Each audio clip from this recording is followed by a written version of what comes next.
Bonsoir à tous, merci d'être avec nous. Voici les titres. Il faut changer de comportement face à la chose publique. Le message de la ministre de la Fonction publique à l'ouverture d'un séminaire d'appropriation du projet d'ordonnance portant code de déontologie et charte d'éthique des agents publics. Séminaire à l'endroit des acteurs de la société civile et des responsables des organisations syndicales.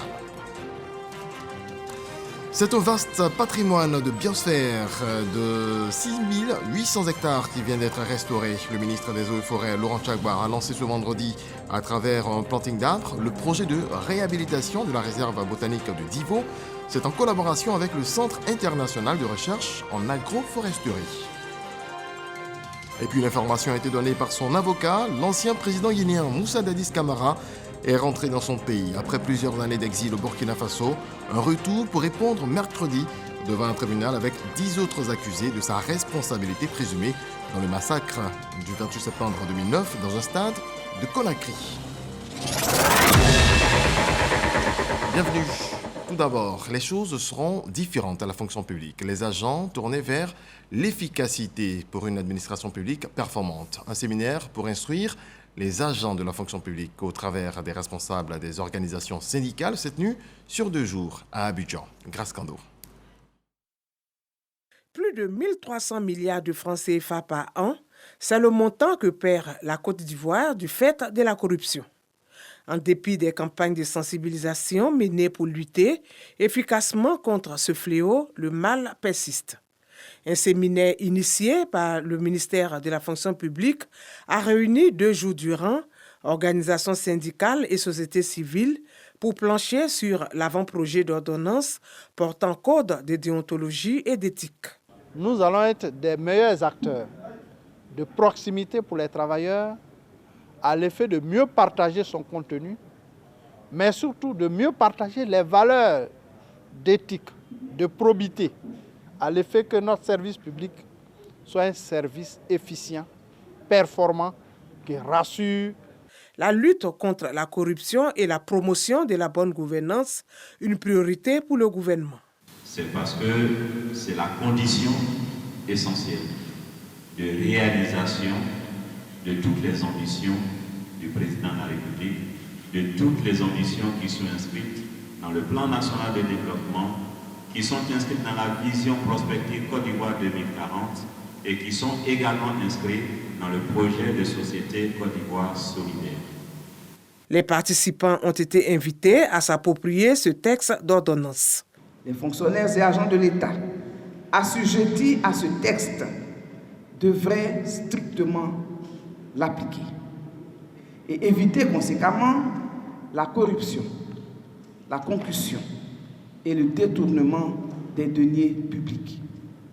Tout manquement, conscient ou non, devrait être dénoncé, rendu public et sanctionné. En tant que leader d'opinion, l'État de Côte d'Ivoire a besoin non seulement que vous exerciez votre métier de syndicaliste, mais que vous soyez également partisans dans la lutte contre la corruption. Des comités d'éthique seront installés dans les ministères à l'effet de sensibiliser les fonctionnaires et agents de l'État au respect des principes de bonne gouvernance. Je le dis à l'instant, le ministre des Eaux et Forêts, Laurent Tchagba, à Divo pour une opération de restauration de la réserve botanique de la ville. Une opération importante diligentée par l'ICRAF, une structure œuvrant dans le domaine. Franck Quadio. Divo, non loin du village de Blé. Une réserve botanique, c'est 1800 hectares de terres colonisées à plus de 60% par l'action humaine. L'ICRAF, organisation internationale spécialisée dans l'agroforesterie et la restauration des paysages, veut réhabiliter le site. Une action est engagée depuis plusieurs mois. Une bonne partie de la réserve également n'est pas mise en culture. Alors nous voulons restaurer par l'intégration des arbres, d'abord dans les plantations qui existent, mais de façon diversifiée, de façon à ce que les producteurs continuent de produire par exemple leur cacao, tout en bénéficiant plus tard des œuvres, des bénéfices donc, de ces arbres que nous allons intégrer. L'ICRAF a la caution du ministère des Eaux et Forêts pour la réalisation du projet de restauration de cette réserve botanique. La première phase a permis en 2021 de planter quelques 75 000 arbres avec l'implication des coopératives partenaires. Laurent Tchagba, autorité des tutelles, est venu en personne procéder sur le site au lancement du second projet. Nous lançons cette opération qui permettra de planter 174 000 arbres dans cette réserve botanique de Divo.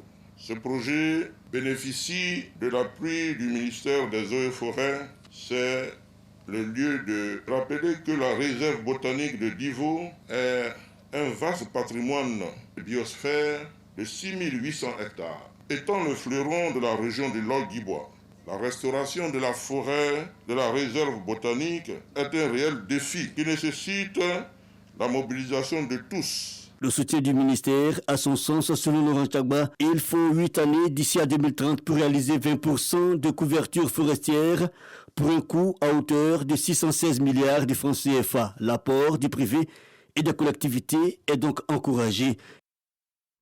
Autre volet de l'actualité, pour la qualité de leurs services, 2 groupes hôteliers sont désormais au standard 3 et 4. Le ministre du Tourisme, Siandou Fofana, a procédé ce vendredi à la pose des panonceaux qui l'attestent. On voit cela avec Patricia Omouitia. C'est un ministre avec les étoiles plein les yeux qui a dévoilé les plaques classant aux standards internationaux ces 2 infrastructures hôtelières.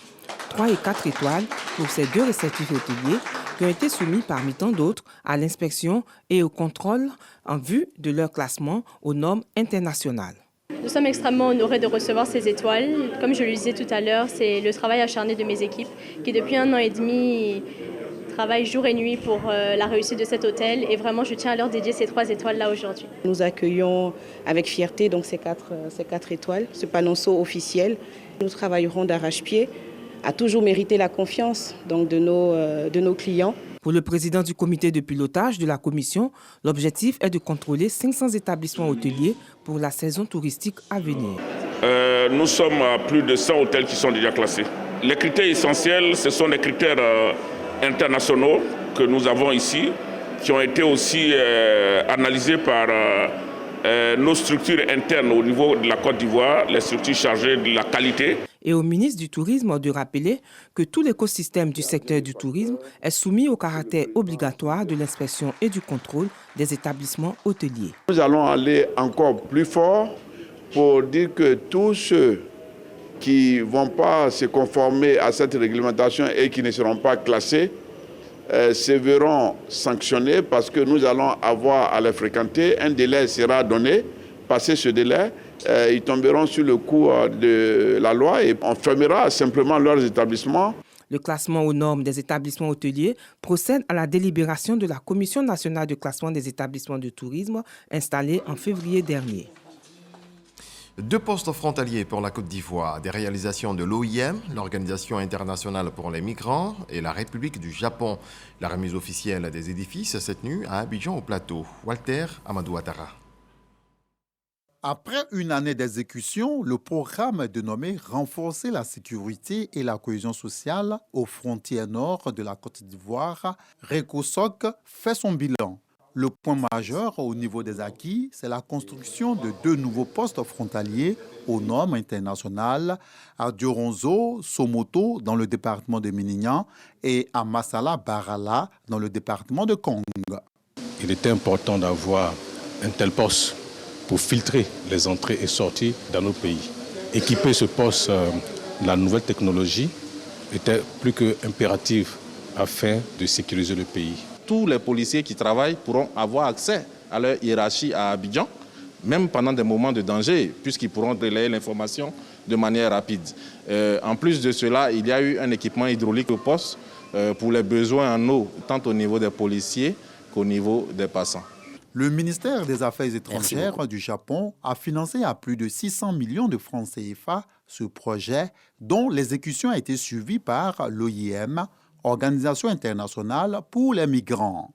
Depuis 2018, les gouvernements japonais et l'OIM sont engagés dans l'appui aux efforts du gouvernement ivoirien pour renforcer la gestion de ces frontières. Parmi les activités conduites, j'aimerais mentionner la fourniture de matériel sanitaire et d'équipements de protection individuelle dans les communautés des sites identifiés. Les acquis de ce projet contribuent à renforcer davantage les relations d'amitié et de coopération qui existent heureusement depuis longtemps entre nos deux pays. À la réception officielle du kit symbolique tenu au plateau, le représentant du ministère de l'Intérieur et de la Sécurité a traduit la gratitude du gouvernement aux bienfaiteurs. En effet, dans le cadre de ces efforts de sécurisation de ses frontières, notre pays a été fortement soutenu par le gouvernement du Japon. Au nom de Monsieur le ministre de l'Intérieur et de la Sécurité, mes vifs remerciements. RECOSOC vise autant l'atténuation de la violence au sein des communautés frontalières en consolidant la cohésion que la confiance entre les populations et les autorités administratives. Une délégation des membres du groupement ivoirien du bâtiment et des travaux publics ce jeudi sur les chantiers de la voie de contournement de la ville d'Abidjan, encore appelée Y4, et sur le chantier du 4e pont. Ce qui ressort du constat sur le terrain, les travaux sont exécutés à 60%. La Géroute, elle, confirme que les délais seront respectés. Mamadou Kwasi. Des piliers du futur échangeur du rond-point du nouveau camp d'Akouedo en construction. Des engins lourds en plein terrassement, un peu plus loin. Nous sommes sur le chantier de la voie de contournement de la ville d'Abidjan, encore appelée la Y4, subdivisée en deux parties. La première section de 14 km est visitée par les membres du groupement ivoirien des bâtiments et travaux publics, GIBTP. Des échanges avec les responsables du chantier pour comprendre et s'assurer de l'évolution des travaux. Ces échanges ont permis de noter un taux d'exécution de 60% de ce chantier. Le projet est censé s'achever en avril 2023. Donc, tout est mis en œuvre effectivement pour que ce projet puisse respecter le délai. La Y4 viendra décongestionner la ville d'Abidjan parce qu'aujourd'hui, il faut le dire, quand on quitte le nord d'Abidjan pour aller dans la zone sud d'Abidjan, on passe tous par Djamé. Aujourd'hui, on a la possibilité de ne plus passer par Djamé quand on vient de Benjerville, d'aller à Bobo, d'aller à Niamey sans passer par Djamé. Après la Y4, cap a été mis sur un autre chantier, tout aussi important pour le district d'Abidjan. Il s'agit du 4e pont. Ici également, le niveau d'exécution a atteint les 60%, un taux jugé satisfaisant par les responsables du projet de transport urbain d'Abidjan, en charge du chantier. L'ouvrage en lui-même a un avancement de 80%. Nous avons pu constater que le tablier est achevé, il reste l'étanchéité et les équipements, les travaux de finition.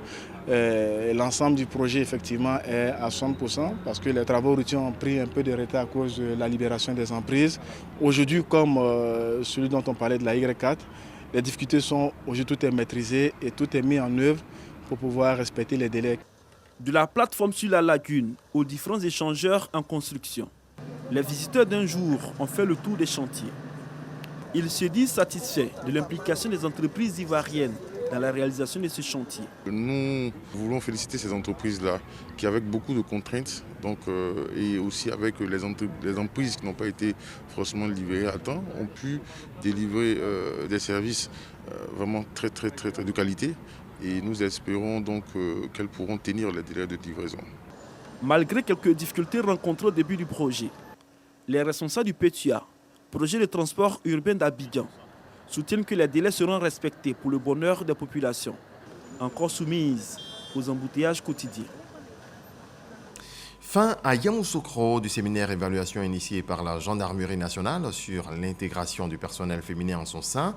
Des recommandations ont été faites pour permettre l'épanouissement de la femme dans ce corps d'élite. Kader Sogodogo.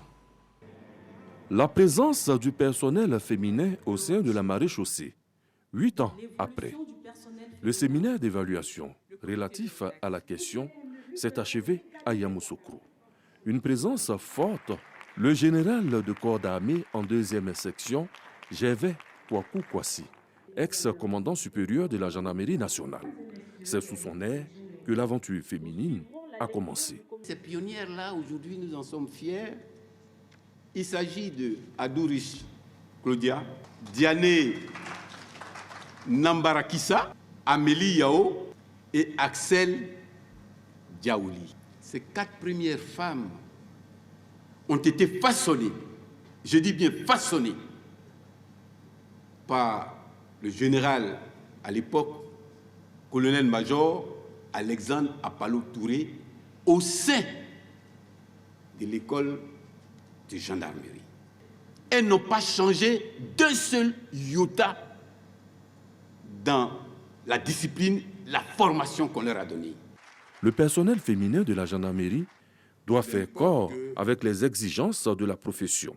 Il importe que le personnel féminin puisse comprendre où il se trouve. Nous sommes dans une institution d'excellence. Parce que chez nous, le pardon n'existe pas. L'engagement de nos gendarmes femmes est sans faille. Aujourd'hui, nous, personnel féminin de la gendarmerie nationale, nous nous engageons encore fermement et de façon solennelle à hisser haut les couleurs et les traditions de notre corps. Rigueur, efficacité, loyauté et abnégation seront toujours notre leitmotiv. 10 recommandations ont été formulées à l'issue de ce séminaire. Porter le taux de présence féminine de 1,5 à 5% à l'horizon 2024. Jean-Paul Mala, représentant le ministre d'État, ministre de la Défense, Téné Birahima Ouattara, a promis rendre compte fidèlement. À ce jour, la gendarmerie nationale compte 371 femmes, dont 11 officiers. Abordons à présent le sujet de la vie chère. Dans le livre blanc remis au Premier ministre Patrick Achi, les commerçants proposent entre autres un réajustement du dispositif de contrôle, des mesures de plafonnement des prix. Ils ont aussi décidé de retirer le recours systématique à la grève. L'Assemblée générale organisée ce vendredi à Adjamé a permis à la FENACI de vulgariser toutes ces décisions. Lansine Bakayoko. En remettant le livre blanc au Premier ministre Patrick Achi, l'objectif de la Fédération nationale des acteurs du commerce de Côte d'Ivoire, FENACSI, est de trouver des solutions appropriées à la problématique de la vie chère, notamment les questions liées au plafonnement des prix ou au contrôle dans les marchés. Le plafonnement, c'était pour un délai de 6 mois. Aujourd'hui, les 6 mois, je m'en habille, sont expirés. Mais les perspectives, que faut-il faire? Donc ensemble, nous allons trouver des solutions pour que vraiment cela soit acceptable pour tous, et le gouvernement, les consommateurs et puis les commerçants que nous sommes. Devant l'ouverture et la disponibilité du gouvernement à la négociation, l'Assemblée générale extraordinaire a décidé de la suspension de tout projet de fermeture des magasins. Le préavis de grève annoncé pour le 2 septembre est donc désormais sans objet. Quelques contreparties tout de même. Dès la semaine prochaine, les négociations vont s'ouvrir afin qu'au regard du contenu du livre blanc, nous puissions adresser toutes les questions pertinentes qui vont nous permettre d'apporter des solutions consensuelles et durables sur cette problématique de la vie chère. Cette rencontre sur la vie chère a mobilisé les commerçants venus de toute la Côte d'Ivoire. Le marché de Sidessi dans la commune de Yopougon a 42 ans. L'anniversaire a été célébré par les populations en service dans le dit marché en présence du premier adjoint au maire, Issoufou Koulibaly. Les commerçants ont saisi l'occasion pour soumettre des doléances au premier magistrat de la commune. Frédéric Oulaye, à Boussanogo. En uniforme, les commerçants du marché de Sidessi dans la commune de Yopougon affichent leur unité, leur solidarité et leur cohésion prévalue lors des 42 années d'existence du marché. Une célébration aux couleurs de la reconnaissance à l'endroit du conseil municipal. Créé en 1980, les occupants de ce marché du sous-quartier de Yopougon ont été plusieurs fois sommés de libérer le site. Aujourd'hui, situation stable. Les commerçants plaident pour la construction d'un marché moderne, répondant aux normes internationales. Le marché, ce n'est pas bien construit. Nous avons informé le premier adjoint au maire, M. Issoufou Koulibaly, qui a pris bonne note et nous avons demandé des fonds d'aide des FAPSI. Et il nous a rassurés. Parrain de cette célébration, le premier adjoint au maire Issoufou Koulibaly a rappelé les chantiers de construction des marchés de la commune engagés par le conseil municipal pour améliorer l'environnement de travail des occupants. Nous sommes venus donc au nom du ministre d'État Gilbert Koné Kafana, les soutenir pour leur 42e anniversaire et leur dire également que dans le projet de construction de nouveaux marchés de proximité, Sidessi fait partie du programme du ministre d'État Gilbert Koné Kafana. et sous peu, les conditions seront améliorées, que la qualité des produits soit de mise. 42 ans durant, hommes et femmes auront été la cheville ouvrière pour approvisionner les ménages. Les pionniers ont été distingués par le conseil municipal à travers la remise de diplômes. À 13h, dans le cadre du magazine du dimanche, Hamza Diaby a reçu Adama Koulibaly, inspecteur général, coordonnateur général au ministère de l'Éducation nationale et de l'alphabétisation. Ils ont fait l'état des lieux de l'école ivoirienne et le point de la rentrée scolaire 2022-2023. Voici un extrait. L'école n'est pas un sanctuaire. L'école fait partie du microscope social. L'école, donc, est le reflet, n'est-ce pas, de la société. Et quand vous regardez autour de vous, notre société, vous vous rendez compte qu'elle porte beaucoup de tares. Ces tares affectent l'école et font que nous avons des difficultés, n'est-ce pas, à avancer. Nous sommes à la recherche, n'est-ce pas, de nos marques. Et pour la recherche de ces marques, nous avons donc le gouvernement qui fait des efforts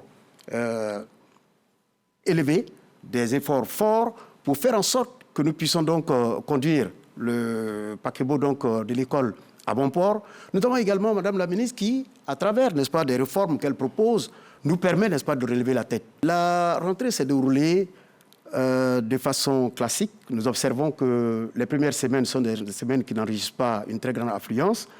Parce que justement, comme chaque année, ce qui surprend, dans la mesure où c'est un cycle pour lequel les informations sont données longtemps à l'avance, les parents devraient prendre, n'est-ce pas, les dispositions pour faire en sorte que les enfants soient à l'école à date. Ceci pour faciliter, n'est-ce pas, la couverture du quantum horaire afin de permettre que les élèves soient exposés au temps d'exposition normale à l'enseignement-apprentissage pour avoir une année bien remplie. C'est donc la faute aux parents qui n'inscrivent pas très rapidement les élèves. Je ne dirais pas tous les parents, mais d'une façon générale, ce que nous observons à partir, n'est-ce pas, des missions de supervision que nous avons organisées depuis le 12, nous observons que c'est maintenant encore que certains enfants sont à l'inscription en ligne. À présent, le point sur le coronavirus en Côte d'Ivoire.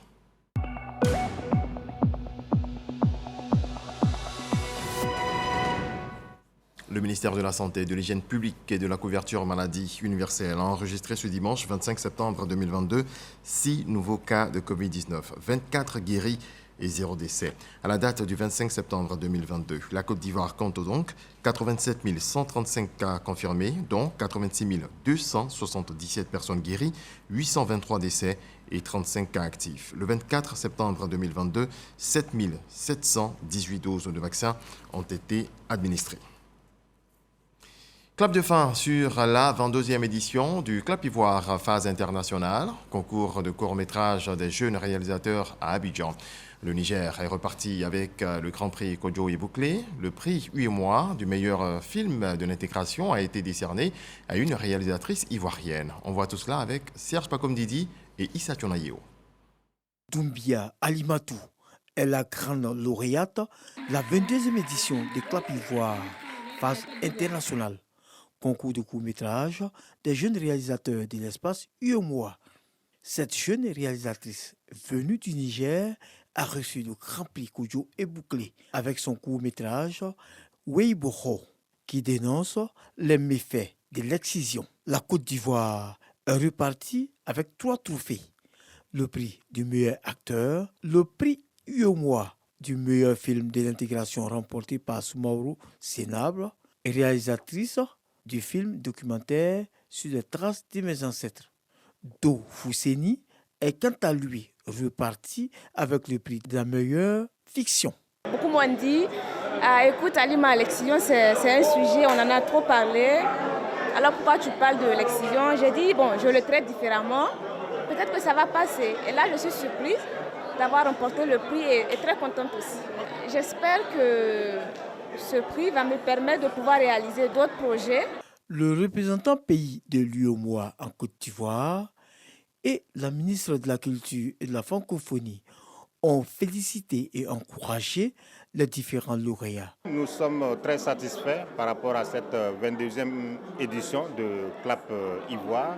La culture, c'est un secteur porteur et nous voulons démontrer que la culture a une importance économique et c'est un domaine dans lequel il y a beaucoup de création de valeur. Chers lauréats, vos noms figurent désormais au patrimoine de ce festival international et nous suivrons votre évolution. car vous avez désormais une nouvelle responsabilité, celle d'être des locomotives de courts-métrages africains et des modèles partout où vous serez en compétition. Le réalisateur Honoré Nzoué, initiateur des Clap Ivoire, et d'autres grands noms du cinéma ont également été honorés. La 3e édition des Journées culturelles ivoiriennes se tient depuis jeudi à Rabat au Maroc. Au cours d'un panel, des experts ont salué le retour des biens culturels sur le continent. L'ambassadeur de la Côte d'Ivoire au Maroc, Idrissa Traoré, lui, s'est réjoui de l'excellente relation qui existe entre les deux pays. Issa Tchonayo.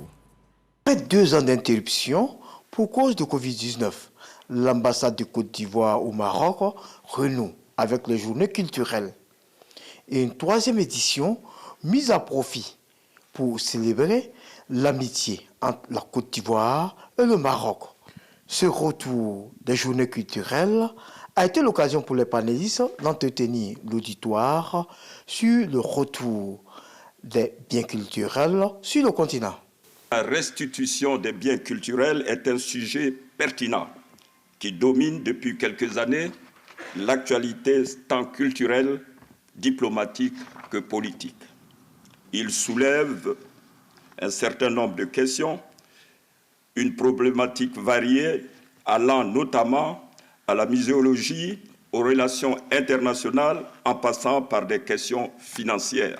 Étant donné l'histoire récente qu'il y avait eu avec l'époque coloniale, où beaucoup de biens culturels avaient été sortis des territoires auxquels ils appartenaient à l'origine, il y a eu pas mal de discussions par rapport à cela et une prise de conscience qui d'ailleurs a amené la communauté internationale au début des années 70 à adopter notamment la Convention de l'UNESCO sur la question justement du retour des biens et la lutte contre le trafic illicite de ces biens. François Zeromac, dès sa prise de fonction, a effectué une mission de prospection au musée de Quai Branly qui détient un de nos biens les plus importants, c'est-à-dire le Guigui Ayukwe, le tambour parleur ébrié. Et pour voir un peu à quel niveau se situait ce dossier du retour des biens. Pour des panélistes, l'engagement des gouvernants est indispensable. Maintenant, ce qu'il faut, c'est la volonté politique, à travers une stratégie que, de mon point de vue, pensée pour l'ensemble du continent, qui peut permettre à ces communautés-là de découvrir leur patrimoine. En définitive, les panélistes souhaitent que l'Union africaine se saisisse de la question afin d'harmoniser le retour de ces biens culturels en Afrique. Dans le reste de l'actualité, l'ancien président guinéen Moussa Dadis Camara est arrivé à Conakry tôt ce dimanche, après plusieurs années d'exil au Burkina Faso. Il doit comparaître mercredi prochain aux côtés de 10 autres accusés pour répondre à des exactions commises le 28 septembre 2009 lorsqu'un rassemblement de l'opposition dans un stade de Conakry avait été brutalement réprimé. 156 personnes avaient été exécutées, des milliers de blessés et des centaines de femmes violées. Et puisque nous avons les pieds à l'extérieur, partons pour le 7 sur 7, le tour du monde en 7 jours avec Alexis Ouedraogo.